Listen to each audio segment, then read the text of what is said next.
예수께서 디베랴 호수에서 또 제자들에게 자기를 나타내셨으니 나타내신 일은 이러하니라.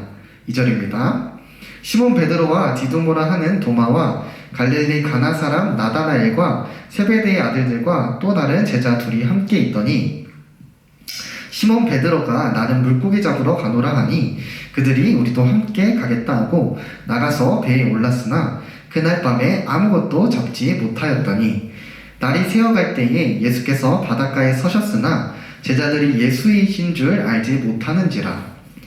예수께서 이르시되 얘들아 너희에게 고기가 있느냐 대답하되 없나이다. 이르시되 그물을 배 오른편에 던지라 그리하면 잡으리라 하시니 이에 던졌더니 물고기가 많아 그물을 들 수 없더라.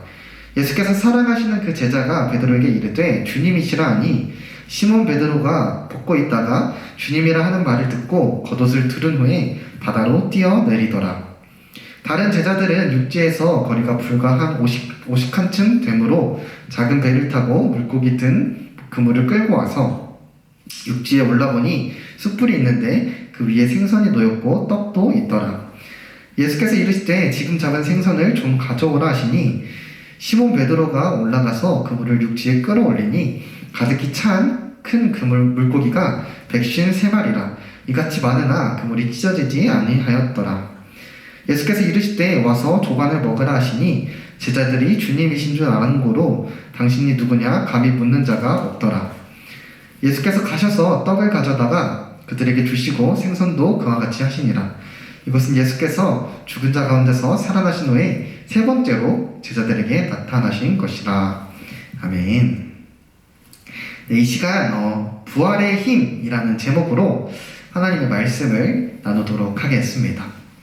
네, 이번 한 주간 남들을 많이 섬기는 그런 능동적인 믿음의 실천들을 많이 하셨나요? 네, 지난주에 약간 이벤트 미션을 걸었죠. 저 같은 경우는 이제 가족들 대신 이 고난주간 동안에 가족들 대신 강아지 산책을 가족들보다 더 오래 시키고 또 친구들이랑 이제 같이 초밥을 먹으러 갔는데 제가 친구들보다 좀 더 덜 먹고 또 이제 사람들과 이제 풋살을 하였는데 결정적인 순간에 골 양보도 많이 하면서 소소하지만 조금씩이라도 이렇게 남들을 섬기려고 노력하였습니다. 또 이제 저에게 연락 오고 또 이제 이런 섬김을 했다라고 했던 친구들 중에는 이제 동생이 자기 사탕을 먹었는데 화를 내지 않고 오히려 동생에게 사탕을 하나 더 줬다라는 그런 내용도 있었고요. 또 이제 학교에서 럭비 운동을 체육 시간에 했는데 우리 팀을 위해서 열심히 뛰었다라고 했던 친구도 있었습니다. 네, 여러분들도 아마 저한테 연락을 안 주신 분들도 각자의 일상에서 이번 주에는 작은 성균들을 실천하시면서 고난 주간을 보내셨을 거라 또 생각해 봅니다. 네, 오늘은 무슨 날이죠? 오늘은 무슨 날이죠? 네, 바로 부활절입니다. 부활주일이죠. 예수님께서 십자가에 못 박혀 죽으시고 3일 만에 다시 살아나신 날이 바로 부활주일입니다. 여러분들은 왜 예수님께서 부활하셨는지에 대해서 혹시 생각해 보셨나요? 왜 예수님께서 부활하셨을까요? 네, 사실 예수님께서는 부활하실 수밖에 없었습니다. 왜냐하면 우리의 죄를 대신해 죽으신 그 예수님 스스로는 100% 죄가 없으신 의로우신 분이셔서 그 죄의 값인 사망에 얽매여 있을 수 없었기 때문입니다. 또한 100% 의로우신 신이시며 또 100% 의로우신 인간이신 예수님께서 우리의 죄를 대신해서 죽으신 그 죽음은 모든 사람들의 그 죄값을 다 치르고도 남는 그러한 죽음이어서 이 공의로우신 하나님을 만족시켰기 때문에 예수님은 부활할 수밖에 없었습니다. 즉 하나님이 보시기에 예수님의 죽음으로 이 죄에 대한 합당한 값, 모든 사람들의 죄에 대한 합당한 값이 예수님의 죽음으로 치러졌기 때문에 예수님이 부활하신 것이죠. 이런 예수님의 부활은 우리에게 있어서 구원의 확증이 됩니다. 한번 생각해 볼게요. 만약 예수님께서 우리를 대신해서 죽으셨는데 아직까지 부활하지 않고 있다면 어떻게 될까요? 부활하지 않으셨다면 어떻게 됐을까요? 네, 아직까지 우리의 죄값을 예수님께서 치르고 있는 중이신가? 아직 우리의 죄가 해결되지 않은 것인가? 하는 그런 구원의 불확실성을 야기했을 것입니다. 예수님께서 부활하심으로 비로소야 우리의 죄값이 다 치러졌구나. 아, 공의로우신 하나님께서 만족하셨구나 하는 확신을 갖게 되는 것이죠. 또 예수님의 부활은 우리에게 있어 영혼의 구원뿐만이 아니라 먼 훗날 예수님께서 다시 오신 날 육체의 구원도 있다는, 우리 역시도 부활한다는 그런 확증을 줍니다. 마지막 날에 우리 역시 부활하여서 이 육의 몸을 입고 부활하여서 반쪽짜리 구원이 아니라 완전한 구원을 받을 것이라는 그러한 확신을 주는 것이죠. 이처럼 우리의 완전한 구원을 위해서 우리 대신 죽으신 그 100% 의로운, 완전히 의로운 예수님은 부활하실 수밖에 없으셨고, 그 부활은 우리에게 구원의 확증이 되기에 매우 중요한 것입니다. 그런데 혹시 이렇게 교회는 다니지만 예수님이 부활했다는 이 사실을 믿지 못하는 친구들이 있으신가요? 네, 없겠죠. 저희 고등부에서는. 네, 못 믿겠다고 누군가는 이렇게 생각할 수도 있겠지만, 이 부활은 누군가가 믿던 안 믿던 실제로 일어난 역사적 사실입니다. 예수님 당시에도 예수님의 부활을 믿지 못하는 사람들이 있었습니다. 어떤 사람들은 예수님이 죽으신 게 아니다, 잠깐 기절하셨다가 깨어난 것이다 라고 주장했습니다. 하지만 예수님이 십자가에 죽으셨을 때 이 로마 병사가 어떻게 했죠? 옆구리를 찔러서 예수님이 죽으신 걸 이미 확인한 상태였습니다. 또 어떤 사람들은 제자들이 예수님의 시신을 빼돌렸다, 제자들이 예수님의 시신을 빼돌리고서 예수님이 부활했다라고 거짓말했다라고 주장했습니다. 하지만 당시 당시 예수님의 무덤은 로마 병사들이 지키고 있었기 때문에 이 제자들이 그들의 눈을 피해서 시신을 빼돌리는 것은 불가능했습니다. 예수님은 부활하셨고, 또 부활하신 예수님을 제자들은 바로 목격했습니다. 그리고 예수님의 부활을 목격한 제자들의 삶은 예수님이 부활하셨다는 사실에 결정적인 증거가 됩니다. 왜냐하면 예수님께서 우리를 대신해 죽으시고 부활하셨다는 이 복음을 위해서 제자들이 어떻게 했죠? 자신의 목숨까지 아끼지 않고 그 복음을 전파했죠. 자신의 목숨까지 아끼지 않았던 삶을 그 복음을 위해서 제자들이 살았기 때문에 이 제자들이 믿었던 예수님께서 죽으시고 부활하셨다는 이 복음은 역사적으로 사실이다라는 것을 우리는 알 수 있는 것입니다. 만약 그 제자들이 예수님의 부활을 스스로 꾸며낸 것이라면, 그 스스로 꾸며낸 거짓 진리를 위해서 스스로의 목숨까지 포기할 수 있었을까요? 네, 바보가 아니고서는 그렇게 하지 않았겠죠. 이처럼 예수님께서는 실제로 역사적으로 부활하셨습니다. 하지만 안타까운 것은 이렇게 역사적 사실이면서 또 우리의 구원에 있어서 매우 중요한 이 예수님의 부활이 우리의 삶과 크게 밀접해 있지 않다는 것입니다. 예수님께서 이렇게 죽음에서 부활하셨다라는 사실은 우리가 인정하면서 정작 이 예수님의 부활이 우리의 삶에 주는 힘과 능력은 경험하지 못하면서 살아가는 것 같습니다. 이 부활절이 기쁘기는 합니다. 부활절 1년에 한 번씩 찾아오는 거, 또 계란 나눠주고 계란 먹고 하니까 기쁘기도 하죠. 기쁘기는 합니다. 예수님이 나를 대신해 죽으시고 부활하셨다는 사실이 들었을 때 기쁘기는 합니다. 예수님의 부활이 우리의 삶에 그러나 직접적으로 어떤 힘을 주는지는 모르면서 우리는 살아가는 것 같습니다. 그 부활하셨다는 소식을 듣고 기뻐는 하면서 과연 그 힘이 우리 삶에 그 부활이 어떤 힘을 우리 삶에 주는지 그것을 모르면서 살아가는 것 같습니다. 여러분, 부활은 그저 역사적 사실로 남아있는 것이 아니라 우리 삶에 적용되어지는 힘이 있습니다. 이 부활은 우리에게 구원의 확증이 되면서 죄로 넘어지고 죄로 실패한 우리들을 다시 일으키는 힘이 됩니다. 죽음을 이기시고 부활한 예수님처럼 죄를 우리가 이기고 살아갈 수 있는, 더 이상 죄에 지는 것이 아니라 죄를 우리가 이기면서 살아갈 수 있는 힘이 바로 부활의 힘이라고 우리는 할 수 있습니다. 그런데 우리는 이 부활의 힘을 모른 채 어떻게 살아가죠? 우리 한 주간 삶을 돌아보면 어떻게 살아가죠? 여전히 죄인으로서, 여전히 실패자로서 살아가고 있다는 것이죠. 오늘 이 시간 말씀을 통하여서 예수님의 부활이 우리에게 주는 그 힘을 경험하고 돌아가는 귀한 시간이 되길 간절히 소원합니다. 오늘 본문에 등장하는 제자들 역시 어쩌면 우리와 같았습니다. 제자들 역시도 처음에는 예수님의 부활이 그들에게 있어서 어떤 의미와 어떤 힘을 주는지 알지 못했던 것 같습니다. 오늘 본문 1절을 제가 읽어드리겠습니다. 제가 읽어드릴게요. 그 후에 예수께서 디베랴 호수에서 또 제자들에게 자기를 나타내셨으니 나타내신 일은 이러하니라. 네, 1절을 보니까 또 제자들에게 자기를 나타내셨다고 합니다. 이 말은 무슨 말이죠? 네, 오늘 본문 전에도 이미 예수님께서 제자들에게 찾아가셨다는 거죠. 부활하신 예수님께서 제자들을 이미 한번 찾아갔다는 것입니다. 그러면 오늘은 몇 번째 만남이었을까요? 14절 한번 띄워주세요. 14절 한번 읽어보겠습니다. 14절입니다. 시작. 이것은 예수께서 죽은 자 가운데서 살아나신 후에 세 번째로 제자들에게 나타나신 것이라. 아멘. 네, 오늘 만남은 부활하신 후에 예수님께서 부활하신 후에 세 번째 만남이었습니다. 즉 이미 두 번이나 제자들은 부활하신 예수님을 만났다는 것이었죠. 그런데 이미 두 번이나 부활하신 예수님을 만났던 제자들은 오늘 무엇을 하고 있습니까? 함께 2절 3절 읽어보겠습니다. 2절 3절입니다. 2절 3절 시작. 시몬 베드로와 디두모라 하는 도마와 갈릴리 가나 사람 나다나엘과 세베대의 아들들과 또 다른 제자 둘이 함께 있더니 시몬 베드로가 나는 물고기 잡으러 가노라 하니 그들이 우리도 함께 가겠다 하고 나가서 배에 올랐으나 그날 밤에 아무것도 잡지 못하였더니. 아멘.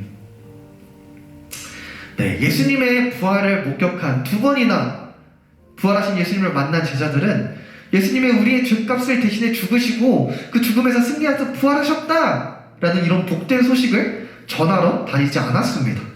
오히려 오늘 본문에서 무엇을 하고 있죠? 두 번이나 예수님을 이미 부활하신 예수님을 만났음에도 오늘 본문에서 제자들은 물고기를 잡고 있습니다. 이 물고기 잡는 것은 예수님의 제자가 되기 전에 했었던 일이죠. 이 어부는 예수님의 제자가 되기 전에 가졌던 직업이었습니다.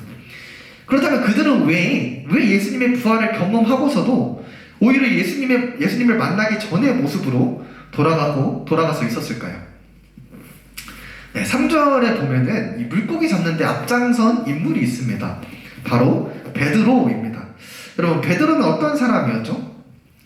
예수님이 잡히시기 전에 예수님을 3번이나 부인했던 사람이었습니다. 다른 제자들 역시 예수님이 잡히실 때 다 떠났죠, 예수님을.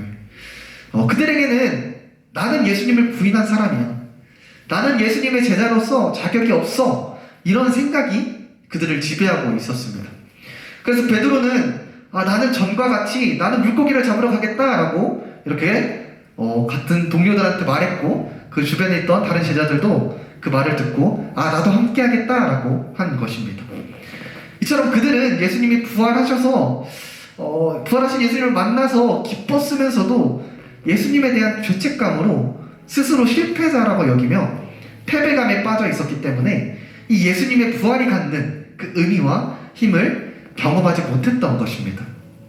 그렇게 스스로 예수님의 제자로서 실패했다고 생각하며 예수님의 제자 대신 본래 직업인 어부로 돌아간 그들은 설상가상으로 이 물고기 잡는 것에 있어서도 실패를 경험하게 됩니다.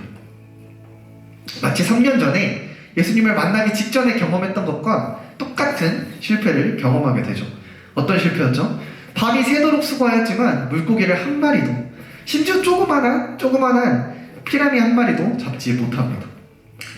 아마 제자들은 자존감이 완전 낮아졌을 것 같아요. 예수님의 제자가 되는 것도 실패했는데, 그래서 물고기 잡는 걸로 다시 돌아가려고 했는데 물고기 잡는 것마저도 실패한 자신들의 모습에 자괴감에 빠져 있었을 것 같습니다. 그때 제자들에게 부활하신 예수님께서 또다시 찾아오십니다. 그리고 처음 그들을 만났을 때 행하셨던 그 기적을 동일하게 행하십니다. 바로 날이 새도록 수고했어도 잡지 못한 그 물고기를 그물을 들 수 없을 만큼 많이 잡게 하시죠. 이처럼 예수님은 자신을 부인하고 떠났던 제자들, 이미 2번이나 부활한 자신을 만났지만 옛날과 같이 물고기를 잡으러 가서 또다시 실패를 경험한 그 제자들에게 또다시 찾아오셔서 처음 만났을 때와 똑같이 동일한 은혜로 그들의 실패를 극복해 주십니다. 이 기적을 체험한 제자들은 이분이 예수님이시구나 라는 것을 곧바로 눈치챕니다. 베드로는 배를 정착하기도 전에 바다에 뛰어들어서 예수님께 나아오죠. 예수님께서는 그들을 위해서 숯불에 떡과 또 생선을 준비하셨습니다. 그리고 그들에게 먹이십니다. 함께 9절과 13절 읽어보겠습니다. 9절과 13절입니다. 9절 읽고 13절 읽어보겠습니다. 시작. 육지에 올라보니 숯불이 있는데 그 위에 생선이 놓였고 떡도 있더라. 아멘. 13절입니다. 예수께서 가셔서 떡을 가져다가 그들에게 주시고 생선도 그와 같이 하시니라. 네. 예수님께서 이 식사의 자리를 여십니다. 하지만 이 식사의 자리는 즐거운 자리가 아니었습니다. 물고기를 수없이 많이 잡고 또 은혜를 다시 경험했음에도 부활한 예수님과 이 세 번째로 함께하는 자리였음에도 이 식사의 자리는 즐거운 자리가 될 수 없었습니다. 왜냐하면 베드로가 예수님을 3번 부인한 곳이 바로 숯불 앞이었기 때문입니다. 이 숯불 앞에서 먹는 식사는 계속해서 베드로로 하여금 과거 실패했던 기억을 떠올리게 했기 때문에 이 식사의 자리는 베드로에게 그리고 제자들에게 있어서 즐거운 자리가 될 수 없었던 것이죠. 이것을 아셨던 예수님은 식사를 마치시고 숯불 앞에서 베드로에게 묻습니다. 요한의 아들 시몬아, 네가 나를 사랑하느냐? 네가 나를 사랑하느냐? 네가 나를 사랑하느냐? 예수님을 3번 부인했던 베드로에게 3번 사랑하냐고 묻습니다. 베드로는 내가 주님을 사랑하는 줄 주님이 아십니다 라고 대답합니다. 이 예수님은 베드로에게 이렇게 말씀하십니다. 내 어린 양을 먹이라. 베드로가 예수님을 부인했던 그 숯불 앞에서, 베드로가 제자로서의 실패를 경험했던 그 숯불 앞에서 다시 한번 부활하신 예수님께서 찾아오셔서 베드로의 사랑을 확인하면서 예수님의 복음을 전할 제자로서 실패한 그 베드로를 다시 한번 복음을 전할 제자로서 세워주신 것입니다. 제자로서의 실패를 극복하게 해주신 것이죠. 부활의 힘을 모른 채 여전히 실패감과 패배감 속에 살아가던 베드로에게, 그 패배감 속에서 다시 고기를 잡으러 나간 베드로에게 또다시 찾아오셔서 그 베드로의 실패를 극복해 주신 것입니다. 여러분, 이게 바로 부활의 힘입니다. 예수님을 따르는데 실패하더라도 이전과 동일한 은혜로 찾아와 주셔서 실패한 우리를 다시 일으키시는 것이 바로 부활의 힘입니다. 아직 부활의 힘을 경험하지 못한 상태에 있다면 예수님께서 또다시 찾아와 주셔서 죄로 인한 실패를 극복하게 하시는 것이 바로 부활의 힘입니다. 이 부활의 힘을 오늘 저와 여러분이 경험하고 돌아갔으면 좋겠습니다. 우리는 어떻죠? 하나님의 말씀을 따라 사는데 실패했을 때 자괴감이 들곤 합니다. 특히 계속해서 똑같은 실수를 우리가 반복하다 보면, 똑같은 죄를 반복해서 짓다 보면 무기력해지고 나는 하나님의 일을 할 자격이 없어, 나는 실패자고 나는 죄인이야 하면서 패배주의에 빠지곤 합니다. 그런데 여러분, 예수님은 어떤 죽음으로 죽으셨고 어떤 죽음으로부터 부활하셨죠? 네, 우리의 모든 죄에 대한 형벌로 우리 대신 죽으시고 부활하셨죠. 즉 우리가 이미 지은 죄, 지금 짓고 있는 죄, 그리고 앞으로 지을 죄, 반복해서 지을 그 모든 죄에 대한 형벌로 대신 죽으신 그 죽음으로부터 부활하셨습니다. 따라서 여러분들이 반복적으로 짓고 있는 그 죄에 대한 값도 이미 포함된 그 죽음으로부터 부활하셨기 때문에 여러분들이 반복적인 죄로 넘어졌을 때, 여러분들이 반복적인 죄로 실패감을 느끼고 있을 때 여러분들을 다시 일으키고 여러분들을 다시 세울 수 있는 힘이 바로 예수님의 부활의 힘이 되는 것입니다. 왜요? 예수님께서 이미 여러분들의 모든 죄에 대해서, 여러분들 모든 죄에 대해서 죽으시고 부활하셨기 때문입니다. 여러분들이 넘어지고 또 실수하고 또 반복적으로 죄를 지어도 그때마다 동일하게 찾아오셔서 여러분들을 일으켜 주실, 여러분들을 다시 세워 주실 것이라는 것이죠. 이것이 바로 부활의 힘입니다. 혹시 지금 죄 가운데 빠져서 실패를 경험하고 있는 분들이 계십니까?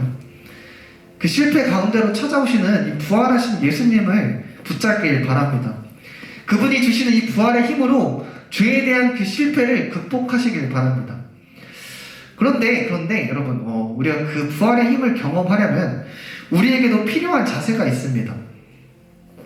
우리의 죄에 대한 슬픔과 우리의 죄에 대한 회개하는 마음과 또 무엇보다도 예수님을 사랑하는 마음입니다. 나의 죄를 대신해서 죽으신 예수님 앞에서 또 같은 죄를 짓게 된, 또 반복되는 죄를 짓게 된 그거에 대한 슬픔과 그거에 대한 마음 아픔과 또 그럼에도 동일하게 나를 찾아와 주시고 또다시 나를 찾아와 주셔서 또다시 일으켜 주시는 그 예수님에 대한 사랑이 우리에게 있어야 합니다. 아마 지금도 이 죄에 대한 실패 속에서 우리가 허덕이고 있는 그 여러분들을 일으키고자 부활하신 예수님께서 여러분들을 찾아오셨을 것이라고 생각합니다. 바라는 것은 이 시간 우리의 계속되는, 우리의 반복적인 그 죄된 모습에 대해서 우리가 슬퍼하고 회개했으면 좋겠습니다. 더 나아가서 우리를 찾아와 주시는 예수님께 사랑한다고 고백했으면 좋겠습니다. 그리하여서 이 부활의 힘으로 다시 한번 일어서서 다시 한번 예수님의 제자로서 이 세상 가운데서 살아갈 수 있는 저와 여러분이 되었으면 좋겠습니다. 마지막으로 이 부활의 힘은 죄에 대해 실패한 우리를 일으키는 것을 넘어서 죄에 대해서 승리할 수 있게 해줍니다. 예수님께서 어떻게 하셨죠? 죽음에서 승리하셔 부활하셨죠. 죄로부터 승리하셔서 부활하셨습니다. 그렇기 때문에 우리 역시 성령님을 통해서 이 부활의 힘으로 죄에 대해서 승리할 수 있습니다. 바라는 것은 나는 원래 죄인이니까, 나는 원래 연약하니까 이런 핑계를 대면서 다시 한번 죄에 대해서 실패하는 것이 아니라, 우리가 다시 한번 또 반복되는 죄에 빠지는 것이 아니라 부활하신 그 예수님께 기도하여서 부활의 힘을 입고 죄에 대해서 앞으로 우리가 살아가면서 승리할 수 있는 예수님의 제자로서 실패하는 게 아니라, 더 이상 또 실패하는 것이 아니라 예수님의 제자로서 살아낼 수 있는 저와 여러분이 되길 간절히 주님의 이름으로 소원합니다. 이번 주 역시 사소한 믿음의 실천이라도 했으면 좋겠습니다. 제가 습관처럼 지었던 이런 사소한 죄가 있다면 그 죄에 대해서 슬퍼하면서 회개하고 기도하길 원합니다. 죄 가운데 있는 우리를 찾아오신 부활의 예수님을 사랑함으로, 그 예수님을 사랑함으로 그 부활의 힘을 힘입어 죄 가운데서 다시 일어나고, 죄로 실패한 그 가운데서 다시 일어나고, 그 사소한 죄들을 우리가 끊어낼 수 있는 저와 여러분이 되길 소원합니다.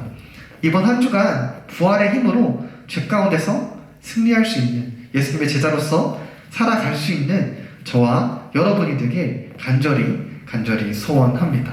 함께 기도하겠습니다. 하나님 아버지, 감사합니다. 오늘 예수님의 부활에 대해서 한번 생각해 보았습니다. 하나님, 부활은 우리 구원에 있어서 참으로 중요하고 꼭 필요한 것입니다. 그런데 우리는 이 세상을 살아가면서 이 부활의 힘을 경험하지 못하고 살아갑니다. 여전히 패배자로서 우리 스스로를 연약한 자로 여기며, 우리 스스로를 죄인으로 여기며 실패 가운데서 살아갑니다. 하지만 예수님께서는, 부활하신 예수님께서는 우리가 실패했을 때 또다시 어김없이 찾아와 주셔서 이전과 동일한 은혜로 우리를 일으켜 세워주십니다. 하나님, 그 죄 가운데서, 실패 가운데서 일으켜 세워주시는 그 부활의 힘을 경험하길 원합니다. 더 이상 똑같은 죄를 실수하는 것이 아니라, 실패하는 것이 아니라 우리의 반복되는 죄에 대해서 슬퍼하는 마음으로 회개하며 또 예수님을 사랑하며 예수님 앞에 나아가서 예수님께서 주시는 그 부활의 힘을 힘입어 죄 가운데서 다시 일어나서 이제 죄에 대해서 승리하는 삶을 살아가는 저와 남은 고등부 또 학생들, 선생님들 될 수 있도록 좀 도와주시옵소서. 이번 한 주간 사소한 것으로 실천해보길 원합니다. 사소한 반복되는 죄를 지었던 것들에 대해서 우리가 슬퍼하며 회개할 수 있게 해주시고, 또 주님을 사랑하는 마음으로 주님께 나아갈 수 있도록 하여 주시고, 그리하여서 주님께서 주시는 부활의 힘으로 말미암아 우리가 죄로부터 이겨낼 수 있는 이번 한 주간 될 수 있도록 주님 함께 해주시고 도와주시옵소서. 감사합니다. 예수님 이름으로 기도합니다. 아멘.